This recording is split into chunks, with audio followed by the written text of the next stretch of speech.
We got the car 3 years ago on a cart and with 100 boxes in the truck. It was a gigantic jigsaw puzzle.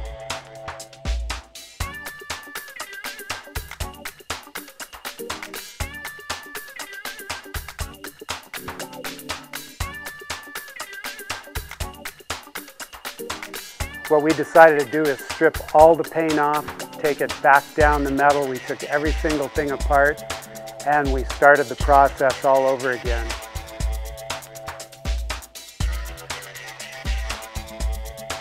When we bring these back to life, we're not just bringing something that's fun to drive, but it's like a work of art, and we're preserving some artwork for the future.